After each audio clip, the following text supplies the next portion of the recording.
Today I wanted to do a tutorial on how to make your hoops seamless. Basically how to make it look like there's no beginning and no end to your taping spirals. The whole thing is just one seamless spiral all the way around. For this hoop I'm actually going to be using 4 colors, 2 shiny backed tapes. You can get these from identitape.com.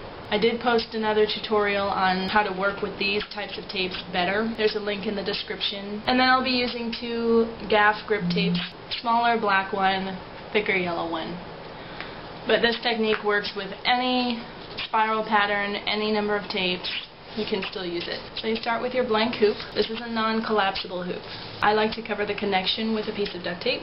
The first tape you use is going to be one of the backed shiny tapes. Whichever tape you use first, you're going to use the most of.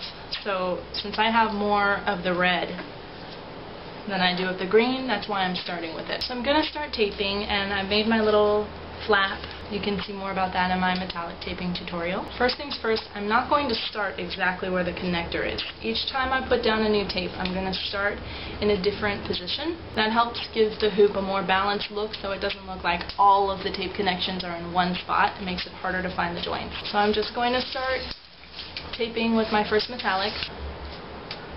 So now we're getting to the first step in making it seamless. This was our starting point. Most of the time when you're taping a spiral pattern, it's not going to line up exactly when you get all the way back around. So what we're going to do is keep taping around the first spirals we lay down until it matches.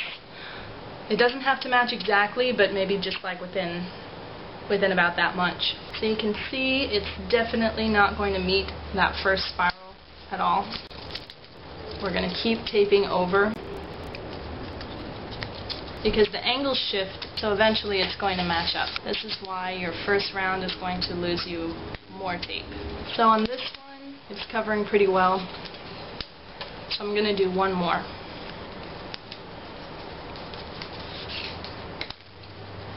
And that's almost perfect, covering the first wrap. So then you cut it, and now we have the whole first wrap of tape. So basically what we're going to do now is, if you follow that second wrap that you made when you come back around, then you'll make a seamless spiral. This is where I left off on my red metallic. I'm going to scoot over maybe to about here, because I don't want to start in the middle of my double wrap, because that would be confusing until you've got that established. So I'm going to come over just a few sections from the join and start on the green tape. And the reason that this works is that you're following the spiral that ended up being seamless. So even if it's not seamless when you first meet up with the beginning again, if you keep going until it does match up, you just follow that one big spiral all the way around, and then the whole thing will be seamless. So I'm starting with the green. So now we're back at the first overlaps. This spiral overlaps this spiral. This is the spiral we're following. We're going to tape over whatever tape is extending beyond it. We're just going to keep following this spiral all the way. So there, until it eventually meets back up. The one I'm taping over is the one that we first laid down when we started taping. But I want to follow complete spiral.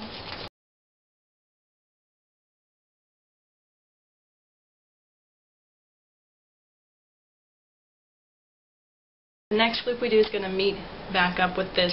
It's going to come up and over and meet with the spiral we were following, which is this one, and now this one is connected back to our original spiral. So if we keep following it around, it's going to meet evenly with the original green we laid down. Ta-da! And it matches up right on. So now the hard part is done. We've got the 2 metals. So I finished up my green right here, so I'm going to move a few more to do the gaff. I'm going to do the thick yellow first, and it's so easy. You just follow that one spiral that you left in the middle, and you're going to have another gap, because if you're doing 2 metals, you're going to have another gap because you left 2 openings. Start your tape. The gaff is also going to help smooth out some of the wrinkles in your shiny tape. So as you can see, we're coming up to the part where we taped over that first layer. So now when we put the gaff down, we're going to cover up that remaining split, and you'll see that it just makes a nice spiral. Going to cover that up, and voila!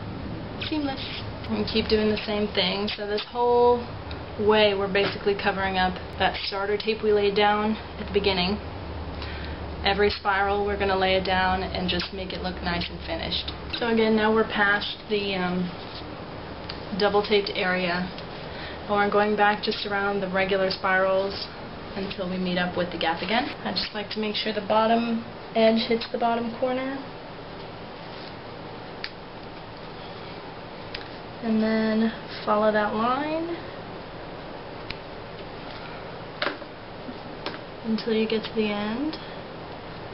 Lay them down as even as you can and just smooth out that edge. As you can see, we've got the tapes going in a nice even spiral. Pretty cool, huh? So last tape and then we're done.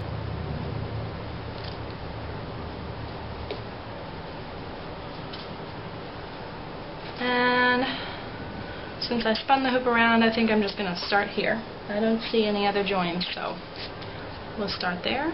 So when you're doing a thin gaff like this, you want to kind of take care to follow it around under the hoop, because it's easy for that to go off track and leave a gap.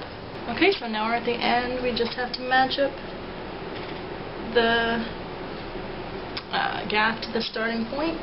Ta-da! And now you have a seamless hoop. As you can see, you can't see a join. There's no stack of tapes where we began and stopped taping. That just goes in a nice, even spiral. I could do this all day and you would not find where it starts unless you were looking for the lump where the duct tape is. If you're making hoops for other people, it's really good to know this technique, because then you can give them a quality product that doesn't look like it was handmade. People ask me all the time if I measure my gaps or how I get it to look so seamless, and I promised forever that I would do a tutorial, and now here it is. So you can make seamless hoops too. Have fun.